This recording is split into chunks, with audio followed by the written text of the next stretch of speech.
Merci beaucoup pour cet enseignement. Donc là, je suis content. Voilà. Merci pour la question. Alors, je prends les questions dans l'ordre où je les prends, là. Je prends mes petits papiers.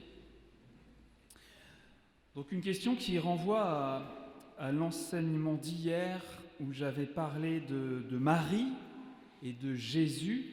Vous vous souvenez ? En quoi le fait que Marie n'ait jamais eu de relation sexuelle avec Joseph, à partir du moment où...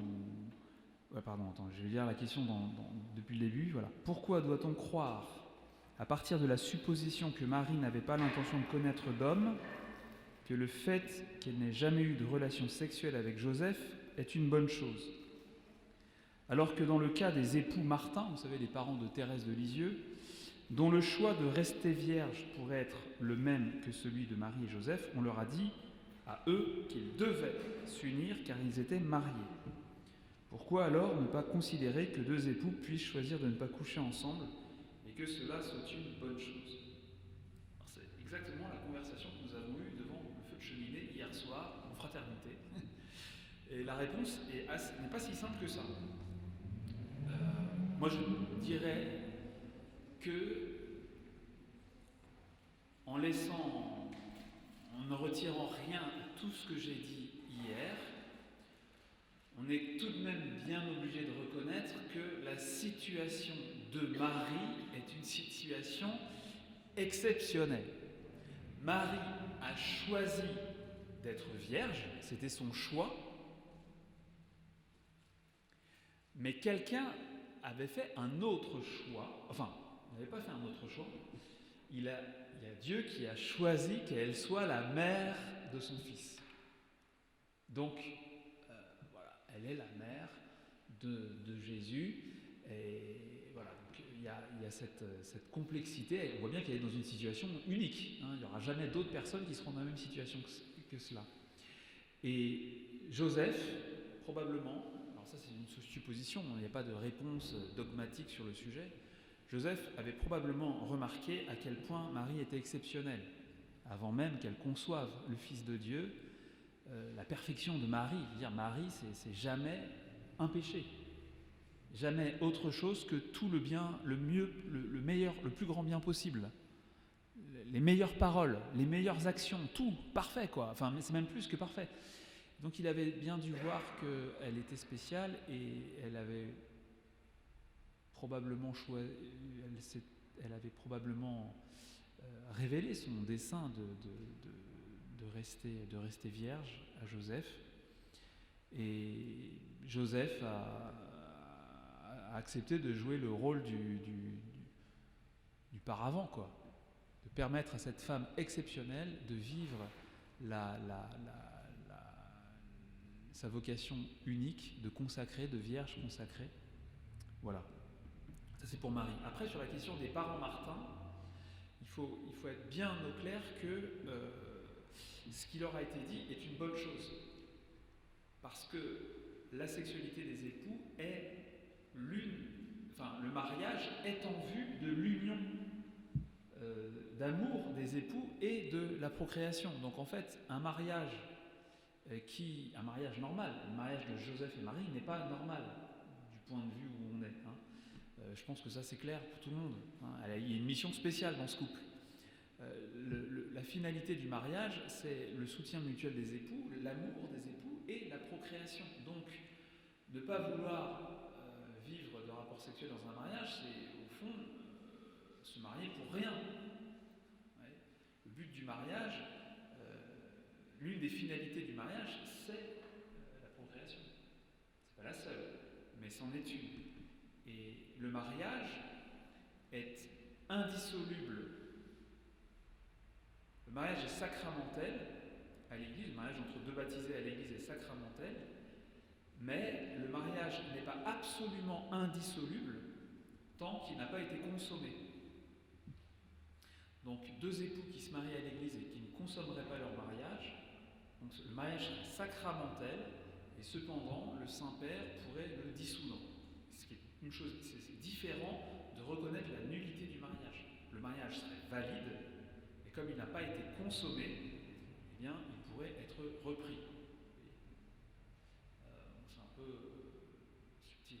Il y avait une question au fond, mais je vais peut-être répondre déjà aux questions que j'ai sur mon papier. Parce que... Par rapport à Marie, elle était promise, par rapport à Marie, elle était promise à l'épouse. Oui. À Joseph. Elle était promise à Joseph. Donc, elle n'avait pas d'objectif de virginité. Alors, elle avait... En fait, la question c'est... Elle avait forcément l'objectif de virginité, ça c'est sûr. C'était son...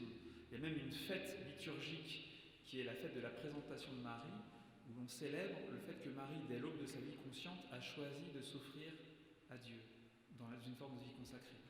Mais il y a 2000 ans, donc il y a 2000 ans dans le judaïsme, on sait bien que la façon dont les mariages étaient prévus, la famille, les parents, tout ça, ils participaient. Donc voilà. Mais bon, ça reste quelque chose sur lequel je ne veux pas trop m'étendre parce qu'il y a pas mal d'éléments qui m'échappent. En tout cas, c'est formel, c'est clair, le mariage des époux chrétiens doivent consommer leur mariage. De toute façon, le cas par les temps qui courent où des époux choisissent choisiraient de ne pas consommer leur mariage, en général, ils ont consommé depuis bien longtemps déjà.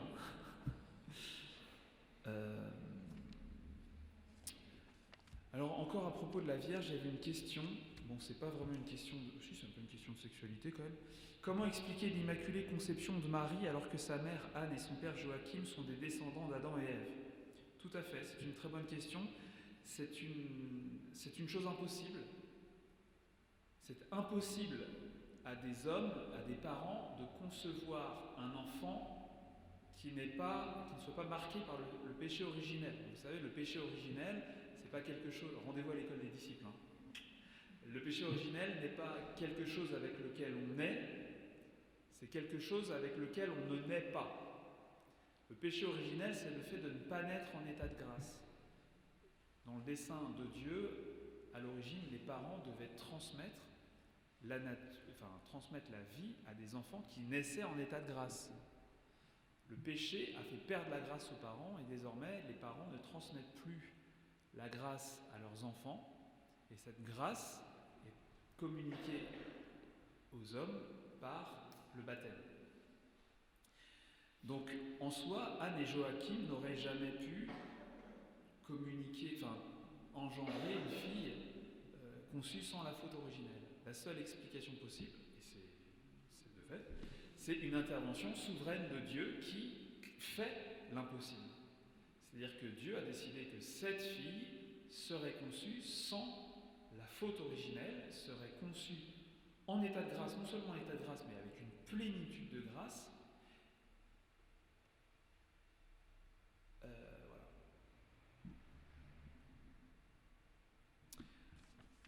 Ensuite,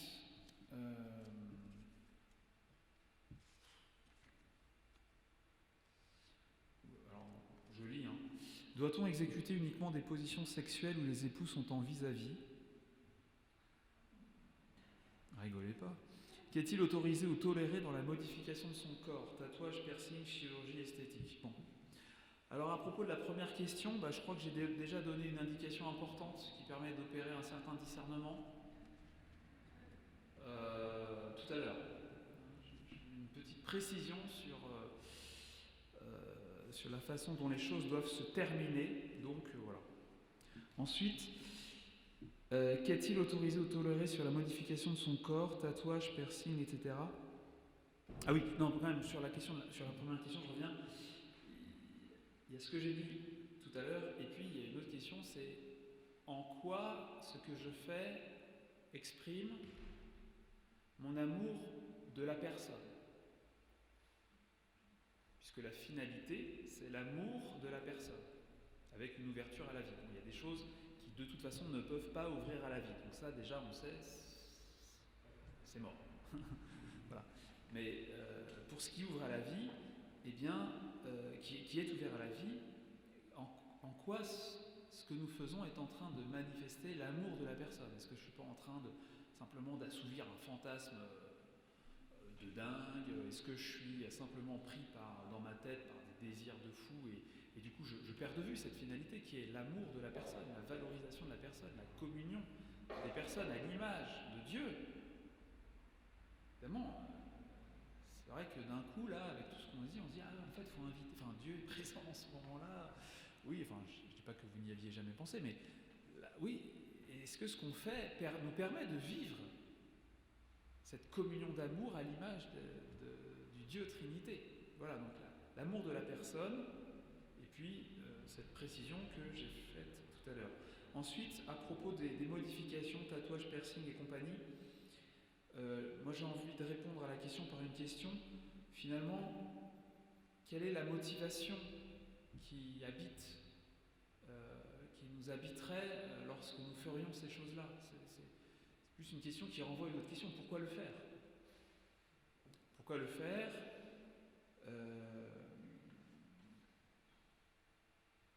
Quelle idée j'ai de moi-même? Quelle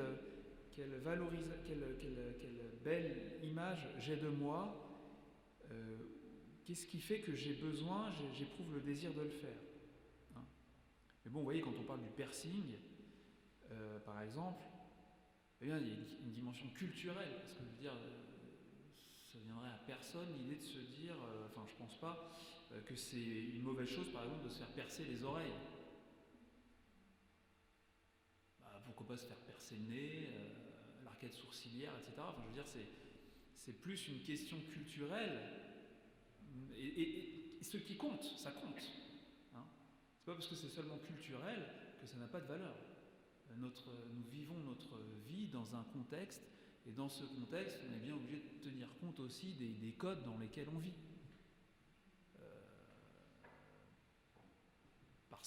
Parce qu'on n'est pas des individus isolés les uns des autres, on fait partie d'un groupe, on fait partie d'une famille en fait. Donc, voilà. Et en même temps, il faut être libre du regard des autres. Enfin, vous voyez, c'est un peu subtil, mais il n'y a pas une parole de Dieu qui dit interdit de se faire percer les oreilles ou interdit de se faire percer la peau du coude. Voilà. Pour les tatouages, même chose, on va dire pourquoi. Dans la Bible, les tatouages ont été, dans l'Ancien Testament, c'est le seul endroit où il en est question, désapprouvés pour une raison précise. C'est que ce geste avait une signification religieuse. Donc, ou de religieuse, ou bien on marquait les esclaves comme on marque les bœufs, on met les numéros sur les oreilles. Bon, Dieu il dit il ne faut pas faire ça. Hein, ça veut dire qu'il ne faut pas faire ce geste-là, ça veut dire exercer une emprise sur un être humain, ou bien adopter un rite païen, donc il ne faut pas le faire. Mais dans un autre contexte, voilà. Mais la question reste posée, pourquoi le faire? Et ça, voilà. Ensuite, quand on voit... Bon, mais là, ce que je dis, je ne suis pas en train de vous lire la théologie du corps de Jean-Paul II. J'allais dire la théologie du porc, excusez-moi. La théologie du corps de Jean-Paul II, c'est ce que je pense, moi. Je n'ai jamais lu un ouvrage de théologie morale sur le tatouage. Je pense que ça n'intéresse pas grand monde. Quand on ne vit pas en couple, souvent douloureusement, donc là, c'est le célibat non choisi, ce n'est pas la vie consacrée, séparation, veuvage, handicap. Comment peut-on vivre pleinement sa condition humaine à l'image de Dieu?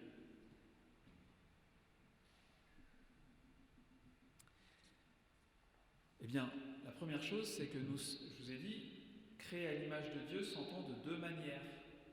Nous sommes à l'image de Dieu en tant qu'individu, personne, parce que nous sommes des créatures spirituelles et pas simplement matérielles. Nous ne sommes pas quelque chose mais quelqu'un. Chacun individuellement, et comme tel, nous sommes à l'image de Dieu. Et cette image de Dieu, c'est aussi le couple. Une image de Dieu à deux. Donc on est image de Dieu tout seul, et il y a une autre manière d'être image de Dieu, c'est une image de Dieu à deux. Par exemple, moi je ne suis pas une image de Dieu à deux. Pourtant je suis créé à l'image de Dieu. Alors, donc, et nous vivons à l'image de Dieu en agissant de manière bonne, conformément à notre état. Donc c'est vivre dans la charité, la générosité, le don de soi. Ça, n'importe quelle personne célibataire peut le vivre. Célibataire non consacré. Et c'est une manière de se réaliser aussi humainement. Maintenant, il est certain que ça reste pour beaucoup une blessure, un manque, quelque chose qui n'a pas trouvé à s'épanouir pleinement, une croix, une souffrance.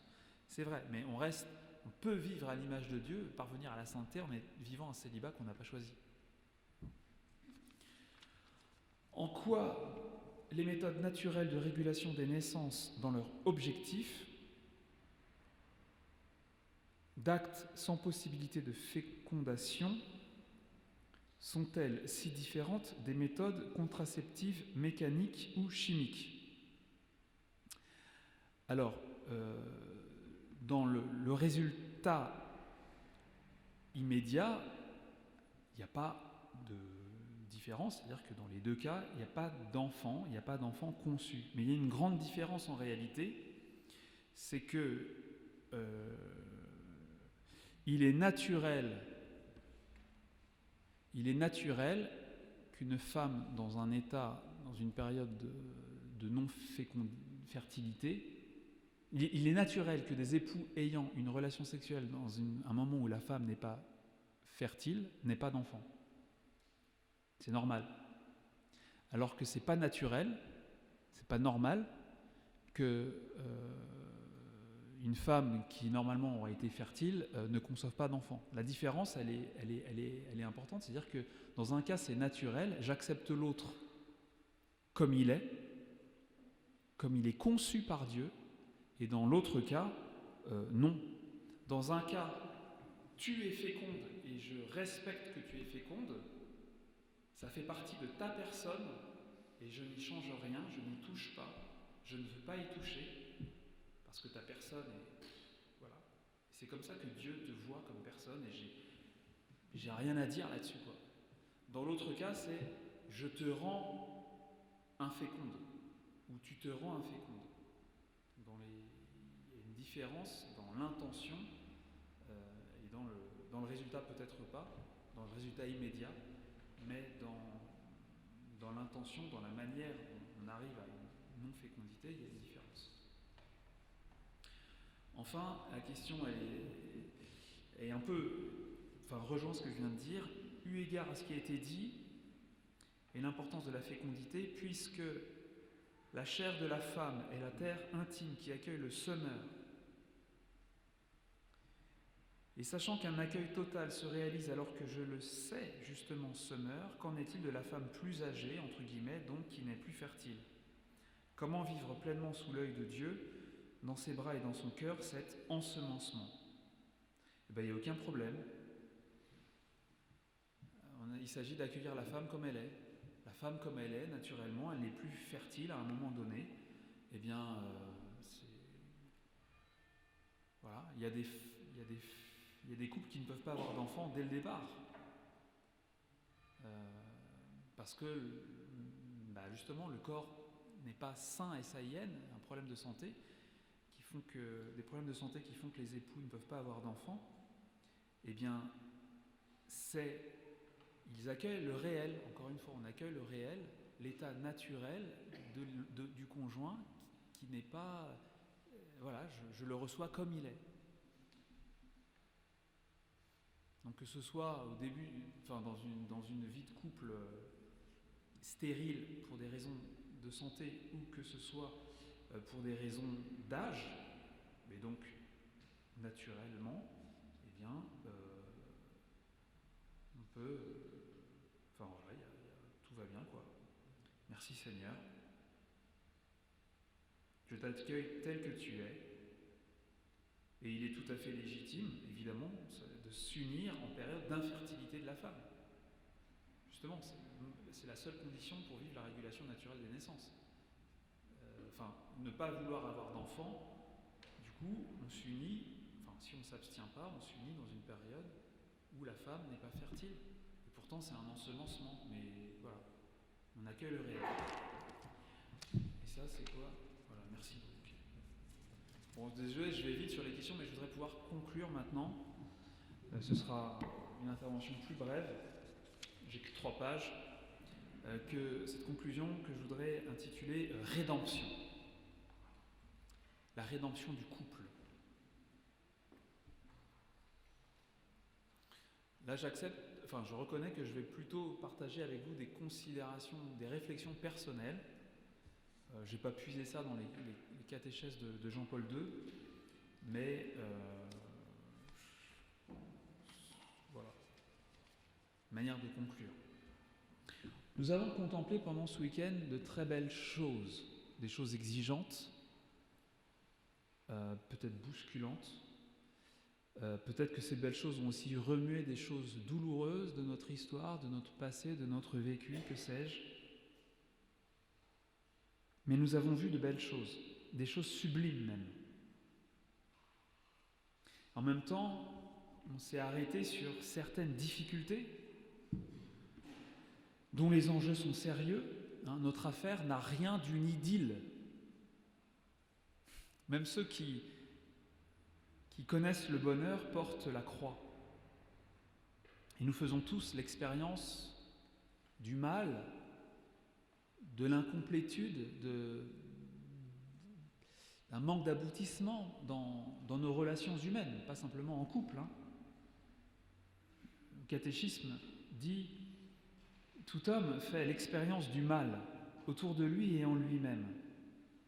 Cette expérience se fait sentir aussi, presque, moi pour le coup, j'ai envie de dire surtout, dans les relations entre l'homme et la femme. De tout temps, leur union a été menacée par la discorde, l'esprit de domination, l'infidélité, la jalousie, et par des conflits pouvant aller jusqu'à la haine et la rupture. Pour guérir les blessures du péché, l'homme et la femme ont besoin de l'aide, de la grâce que Dieu, dans sa miséricorde infinie, ne leur a jamais refusée. Sans cette aide, l'homme et la femme ne peuvent parvenir à réaliser l'union de leur vie en vue de laquelle Dieu les a créés dès le commencement.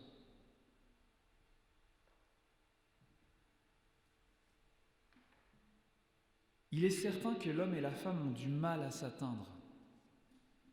Et c'est peut-être l'expérience la plus frustrante pour les couples où l'on s'aime, c'est ce sentiment de ne pas arriver à faire pleinement un. Ou en tout cas, quand on y arrive, que ça ne dure pas. On n'arrive pas à s'établir durablement dans une unité absolue, quoi. Voilà, on fait bien l'expérience qu'on n'est pas la Sainte Trinité, quoi. Voilà.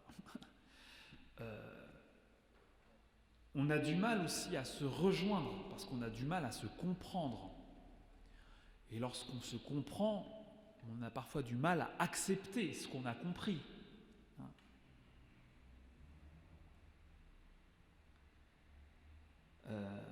Si on revient sur la question des rapports intimes, des rapports conjugaux, bon, j'ai compris que tu n'avais pas envie. J'ai bien compris, mais c'est une chose de comprendre, c'est une chose d'accepter.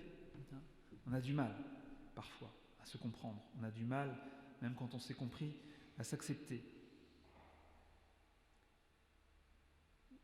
Non pas parce que, tout en étant assortis, l'homme et la femme sont très différents, mais encore parce que, dès le début de l'histoire commune de l'homme et la femme, le serpent s'est glissé entre eux et a tout brouillé. Tout quand avait si bien commencé dans le jardin, c'était bien, c'était beau, et le serpent est arrivé, et ça finit, ouais, la femme que tu m'as donnée, c'est elle qui m'a donné du fruit. Ah, mais c'est le serpent qui... Voilà, ça démarrait bien, et puis ça finit pas terrible. Le serpent, pour reprendre l'image du livre de la Genèse, s'est glissé entre l'homme et la femme. Or, le péché n'unit jamais personne. Ça, c'est une erreur. Le péché sépare toujours et fait que l'on se combat. Ce qui nous distingue, hommes et femmes, n'aurait jamais dû nous séparer, nous éloigner.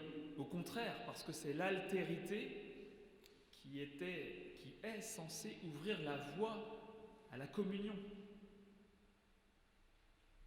Voilà, c'est tout ce que j'ai essayé de dire depuis le début de ce week-end. Alors je reprends ici quelques idées qui me sont chères et que j'ai déjà partagées en partie lors des rencontres des filles de Jérusalem. Une femme qui vit dans la lumière de Dieu. Une femme qui vit dans la lumière de Dieu, qui vit avec la grâce de Dieu, est vraiment appelée à devenir un cœur. Et elle peut l'être, vraiment. Et ce cœur va aider l'homme à s'élever. Ce cœur, la femme, aide l'homme à mettre son intelligence et sa force, non pas au sens des muscles, mais au sens de sa stature, de son énergie, au service de l'amour. Dans la Bible, la femme est une figure de la sagesse. Lorsqu'on parle dans plusieurs textes sacrés, y compris notamment dans le livre des Proverbes, à la fin du livre des Proverbes, il y a un très long texte où on se demande ce que ça vient faire là, où on parle de l'homme qui a découvert la femme parfaite, grâce à elle, sa maison va bien, etc. C'est vrai, on peut faire cette lecture-là. L'homme qui a trouvé la femme parfaite a vraiment du bol. D'accord. Mais ce que le texte veut dire, il parle de la sagesse. La sagesse, l'homme qui a trouvé la sagesse a vraiment du bol. Et s'il vit selon la sagesse, c'est beau quand je parle de la femme parfaite, Fanny se penche tendrement sur l'épaule de son mari, dit « Toi, tu as de la chance, tu as trouvé la femme parfaite. » La sagesse, la figure de la sagesse embellit la vie, enrichit la vie, bien sûr. Donc voilà, la femme est une figure de la sagesse dans la Bible. Elle est appelée à être la conseillère de l'homme, mais elle peut être bonne conseillère ou mauvaise conseillère, et c'est l'un des enjeux, notamment du récit de la Genèse, où l'on voit que celle qui était présentée, offerte à l'homme pour être son aide, son soutien, son assortiment et son média de la sagesse divine, l'a amenée à la chute. C'est-à-dire que la femme, elle peut être la sagesse, elle peut être la bonne conseillère, mais ce ne sera pas malgré elle, elle peut faire monter l'homme ou le faire chuter. Alors, voilà, tout ça c'est pour dire que cette idée que la femme est appelée à être un cœur qui va aider l'homme à s'élever et à orienter son intelligence et sa force au service de l'amour, ce n'est pas une idée qui sort de nulle part, mais c'est biblique. La femme aide l'homme à découvrir jusqu'où peut aller la bonté, jusqu'où peut aller sa propre bonté d'homme. Et en ce sens, donc ça pour le coup c'est Jean-Paul II, ça. En ce sens, la féminité, parce qu'elle est belle aux yeux de l'homme, est une force qui inspire l'homme et même qui ressuscite l'homme. C'est la beauté féminine, pas la beauté physique seulement, mais ce que représente pour l'homme la femme, l'inspire, lui donne de l'élan, de la force, du courage pour avancer dans la vie. C'est vrai que un homme découragé a besoin d'une femme à ses côtés, sinon il est perdu, en tout cas momentanément. La femme va remonter même musclore, vous voyez, l'homme baraque et tout, stature, et bien une femme toute menue va pouvoir le remettre debout simplement par cette qualité du regard qu'elle pose sur lui, par cette confiance qu'elle lui renouvelle, par cette bénédiction, cette parole valorisante qu'elle lui adresse encore. Donc voilà la beauté féminine, la femme belle aux yeux de l'homme, dans toute la grâce, la splendeur de sa féminité, est une force qui inspire et qui ressuscite l'homme et qui le fait aller de l'avant. Et la femme a besoin que l'homme aille de l'avant. Parce que elle n'est pas... Voilà, c'est la suite du propos. Un homme, c'est vraiment magnifique. Si, franchement. Un homme, c'est vraiment magnifique. Vous voyez, toute cette ingéniosité,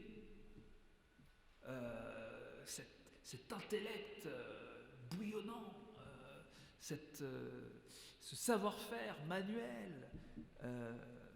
C'est toujours marrant quand on voit certaines épouses qui ont besoin de demander à leur mari pour des trucs qui sont tellement simples à faire, quoi. Mais même le truc le plus simple de la terre, on se dit, mais tu sais pas faire ça. Enfin, faut pas dire ça. Faut pas dire tu sais pas faire ça. Faut le faire, évidemment. Mais vous voyez, cette ingéniosité, ce savoir-faire manuel, etc. Tout ça, et cette puissance, cette force ordonnée à l'amour, c'est magnifique. Un homme bon est majestueux. C'est vrai. Il est bienfaisant, il est rassurant, il est protecteur. Dans sa force, il y a de la douceur. Et dans sa douceur, il y a de la force. Comme en Jésus. Il apporte la paix. Il instaure un climat de sécurité. La virilité, c'est vraiment un don merveilleux. La virilité digne de ce nom rayonne, impressionne même par son calme, cette force tranquille. Non, la virilité n'est pas une puissance stupide, inintelligente, d'humiliation, de domination, de soumission, mais vraiment une force au service du bien, du beau, du vrai, et cette force vient de Dieu. C'est un don de Dieu pour nous tous. Cette masculinité, la virilité est un don de Dieu pour toute l'espèce humaine. Voilà, pour les femmes, l'homme est pour la femme, pour les enfants et tous les plus petits, tous les plus fragiles de notre espèce. Vous voyez, l'homme, dans sa force, dans sa stature, rend le monde habitable, transforme le monde. Il a une puissance, une énergie, une créativité, un savoir-faire concret. Dans l'ensemble, je fais un peu des généralités, mais enfin, vous voyez où est-ce que ce que je veux dire tout de même. Pour rendre la terre habitable, agréable, pour humaniser le monde de telle sorte que la femme, que les enfants, que les plus fragiles soient bien. Et une femme, ça a tellement besoin d'être bien. D'être bien. Voilà. Enveloppée dans une grande couverture de laine. Voilà, dans des chaussons agréables, etc. Tu vois, le mec qui se fout en tongs dégueulasse, il s'en fout, lui, tu vois. Voilà, une femme, ça a besoin d'être bien. Et c'est super. Et l'homme, il est heureux de faire que la femme se sente bien, que le monde lui soit agréable. Non, donc, la brutalité, l'idiotie n'est qu'une forme déchue du masculin. Et c'est vrai, même s'il ne faut pas généraliser, sans la femme, l'intelligence, l'intellect, disons plutôt, et la force masculine risque, c'est pas automatique, mais risque fort de dégénérer en bêtise. Ah oui, ça je l'avais bien dit. En bêtise ou en cérébralisme, d'une part, ou en paresse et en violence, d'autre part. Donc la femme, oui, a vocation à humaniser l'homme, pas seulement au plan de la sexualité, comme on l'a vu tout à l'heure, mais de l'aider à s'élever, à vivre à la hauteur de lui-même, à devenir don, personne don, à être pleinement bon. En accueillant le bon cadeau qu'est la femme, l'homme découvre qu'il est lui-même appelé à devenir don. C'est ce que dit Jean-Paul II dans un texte que je vous invite à lire. Vous pouvez le trouver facilement sur Internet. Il a été publié récemment parce que c'est un inédit. Ça s'appelle « Méditation sur le don désintéressé ». Alors voilà, c'est vrai, n'en déplaise à l'homme, aux hommes, nous avons besoin de la femme pour être pleinement homme.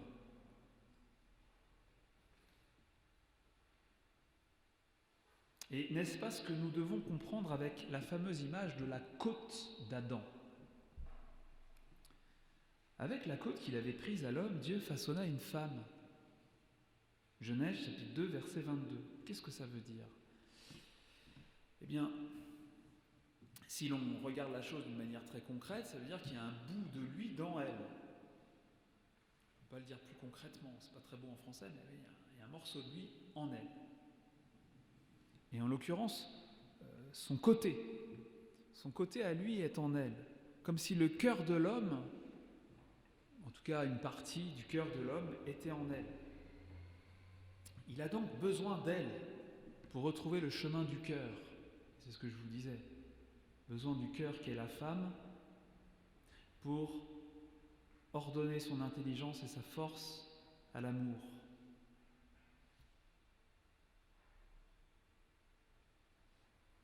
La femme est pour l'homme le chemin de son cœur. Elle lui apporte un supplément d'âme.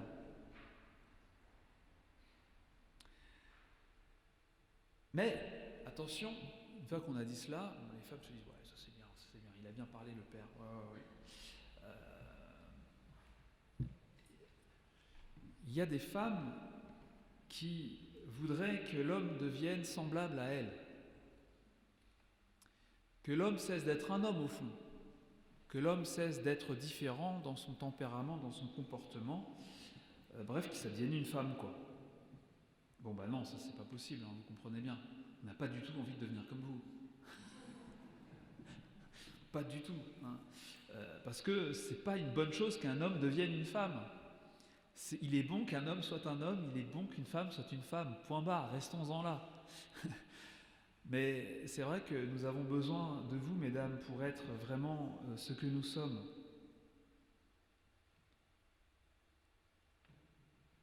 Il ne s'agit pas pour la femme de rendre l'homme comme elle. L'homme ne doit jamais cesser d'être un homme. Et du reste, la femme a besoin du masculin. Bien souvent, l'homme la sauve. Je m'explique.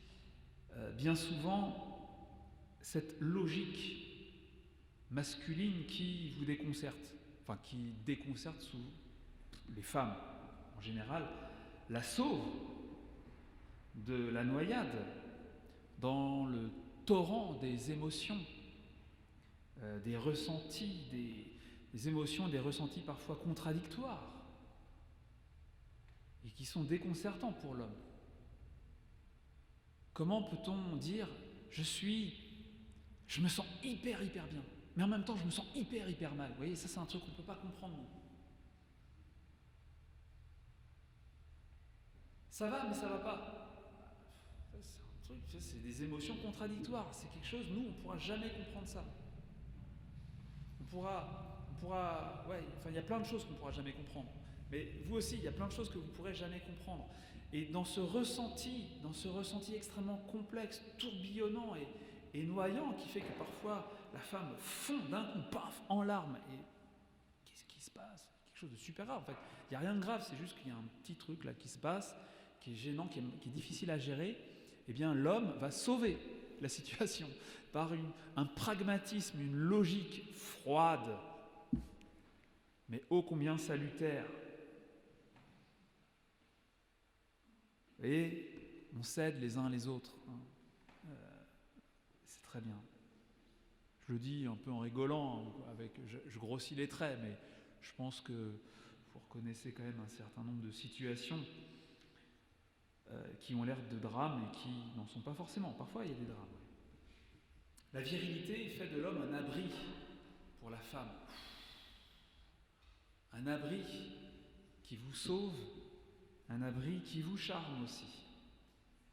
Alors, j'insiste pas sur tout ça parce qu'il y a toute une littérature qui existe déjà, qui est bien connue et qui nous permet de nous réajuster en rigolant un peu de nous-mêmes quand même aussi. Voilà. Et je pense que ça c'est bien pour retrouver le chemin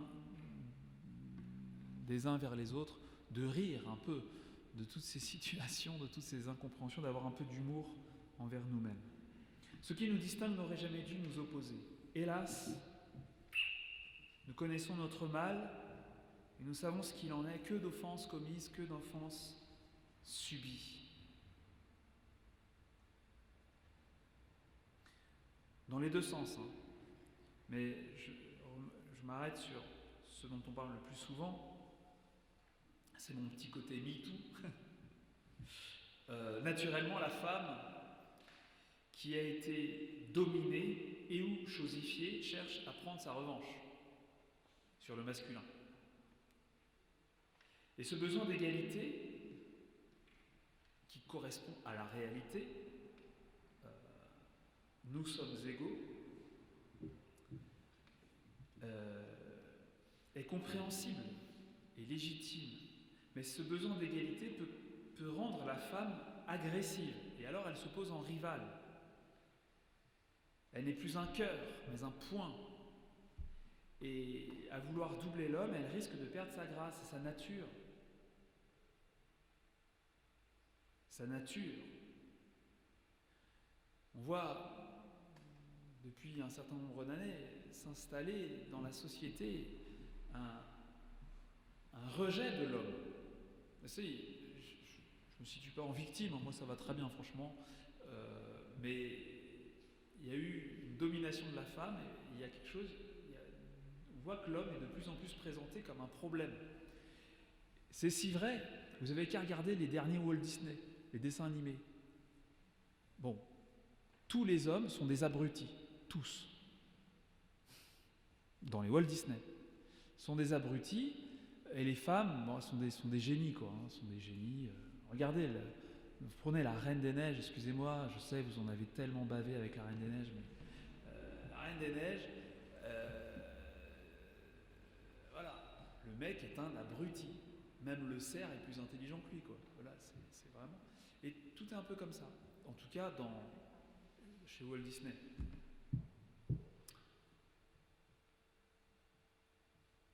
Or, dans la femme, Dieu a fait une place pour l'homme. Et rejeter l'homme, le rejeter, se fermer à lui, le mépris de ce qu'il est, lui, est une négation de ce qu'elle est, elle.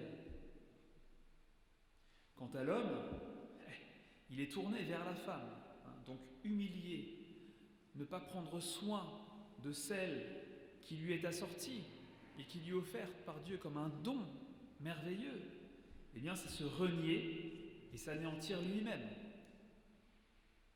Ça n'a aucun sens. Comme dit l'Écriture, dans la première aux Corinthiens, chapitre 11, verset 11, « Dans le Seigneur, la femme n'existe pas sans l'homme, ni l'homme sans la femme. » Je suis resté longtemps sans comprendre cette parole. Qu'est-ce que ça voulait dire ? Dans le Seigneur, la femme n'existe pas sans l'homme, ni l'homme sans la femme. Et après avoir découvert et étudié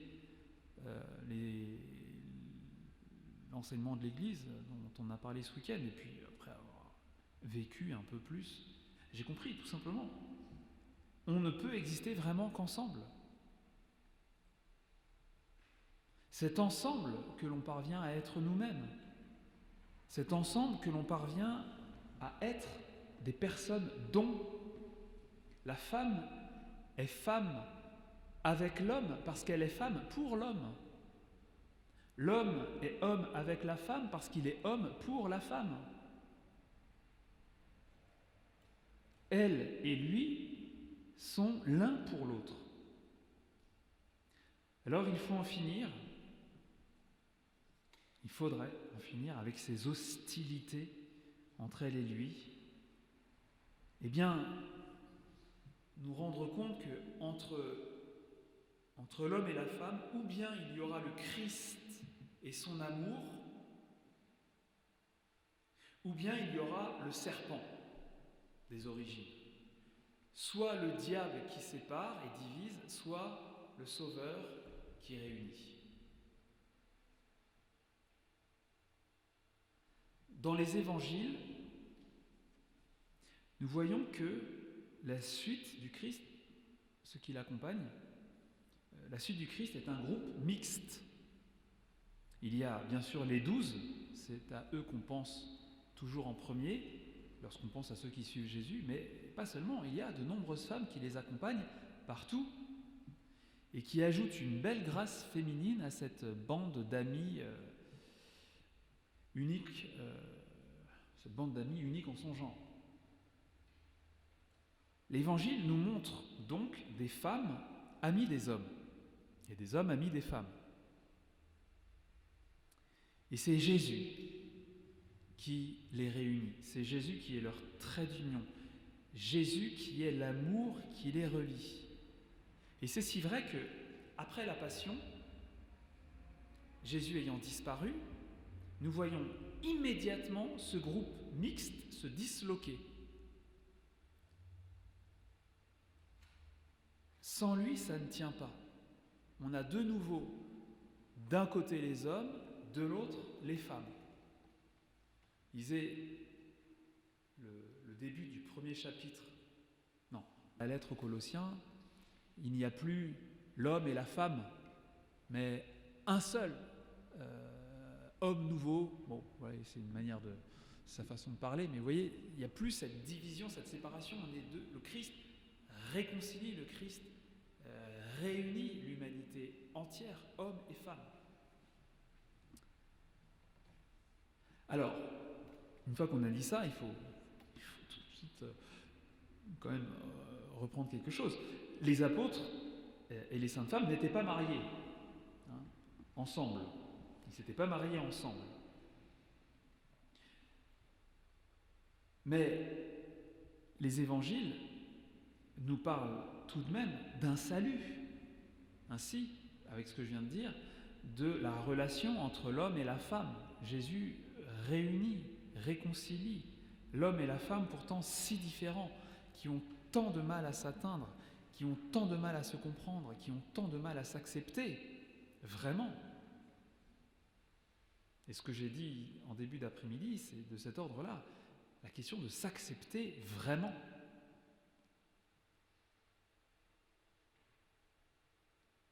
Jésus les a reliés, il les a reliés.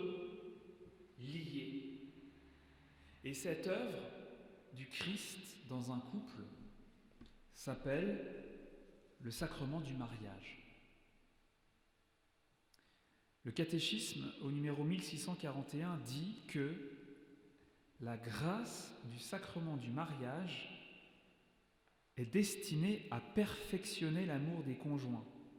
Donc, quand on parle de la grâce, on parle d'un don spirituel de Dieu, donc quelque chose que nous ne pouvons pas nous donner à nous-mêmes. C'est une capacité, c'est un bien que Dieu crée, qu'il nous donne, et que s'il ne nous le donne pas, on ne l'a pas.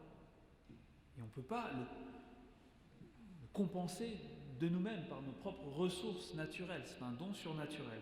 La grâce du sacrement du mariage est destinée à perfectionner l'amour des conjoints, à fortifier leur unité indissoluble.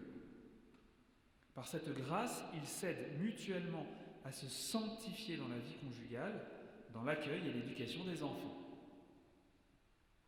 C'est donc un beau cadeau. Au numéro suivant, 1642. Le Sauveur des hommes, époux de l'Église, vient à la rencontre des époux chrétiens par le sacrement du mariage. C'est magnifique. Jésus lui-même vient.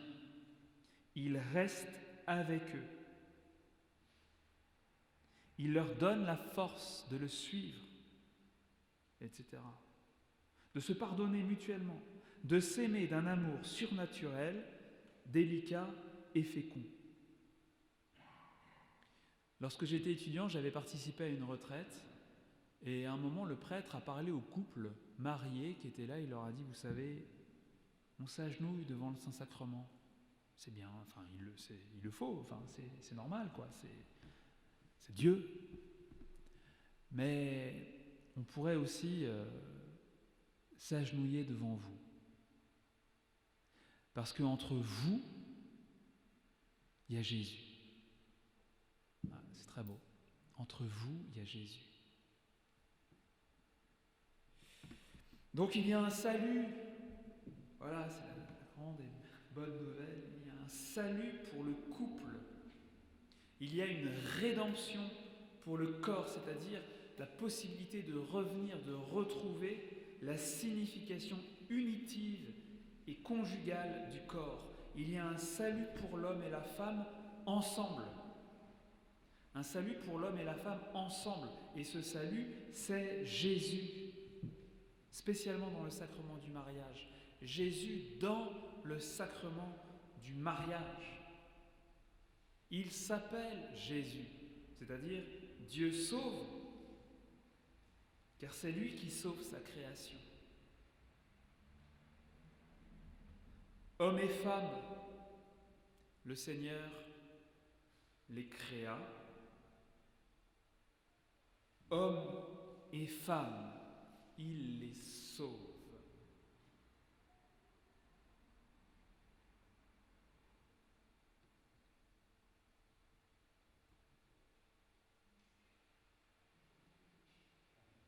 J'ai terminé. Amen. Et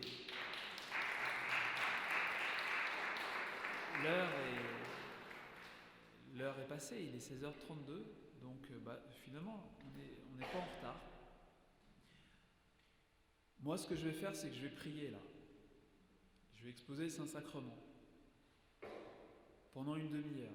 Donc comme il est 16h30, on avait dit que ça finissait à 16h30, vous pouvez partir, bien sûr, mais voilà, sachez qu'on peut encore prolonger par un temps d'exposition de nous-mêmes au Seigneur Jésus, lui présenter tout ce que nous avons vécu intérieurement pendant ce week-end, lui soumettre aussi les choses qui coincent, lui rendre grâce pour les choses qui consolent et qui réjouissent, voilà, lui confier nos familles, nos parents, tout ça, toute cette grande histoire du couple, de la famille, où nous sommes plongés nous-mêmes, nous venons de là, et voilà, nous rendons grâce à Dieu pour ceux qui, parmi vous, vivent ce mystère du couple dans le sacrement du mariage, qui vivent ce mystère de l'amour humain et de la fécondité dans le grand et beau projet de Dieu.